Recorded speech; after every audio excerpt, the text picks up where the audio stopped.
In this tutorial, I'm going to share a few tips about namespaces in C#. Let's start with the implicit global usings. This feature is available from the .NET 6.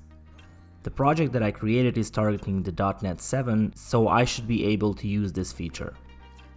If I go to the program.cs file and want to use the familiar console write line to print a simple hello world message, I'm gonna get a compilation error that the name console doesn't exist in the current context, and the IDE is offering me a solution to add the using system namespace at the top of the file, which is the namespace where the console class resides. If I do that, the error goes away.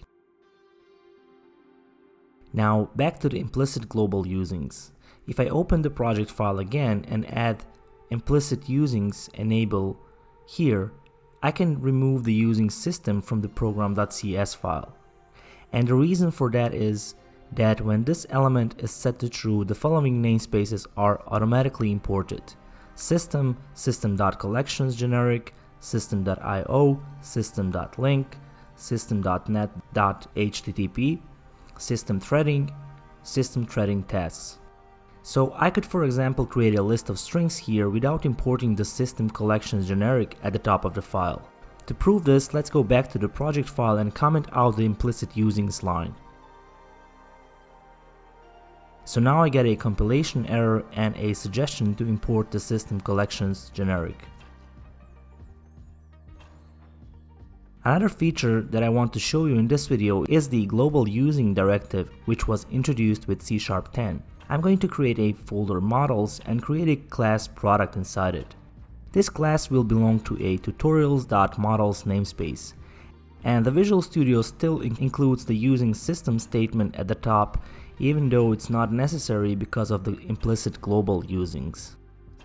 I'll create another folder called services and create a class product service here.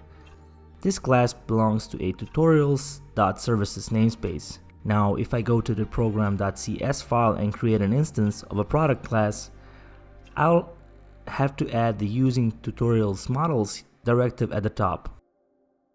If I try to create another instance of this class inside of the product service, I'll have to add the using directive here as well.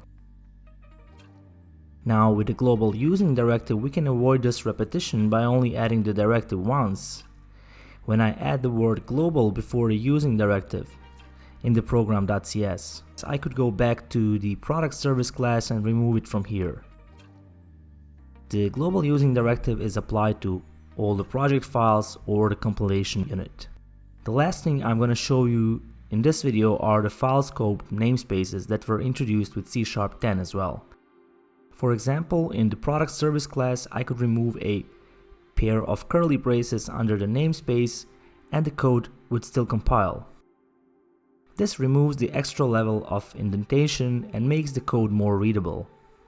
So that was it for this video. Thank you for watching and I will see you in the next one.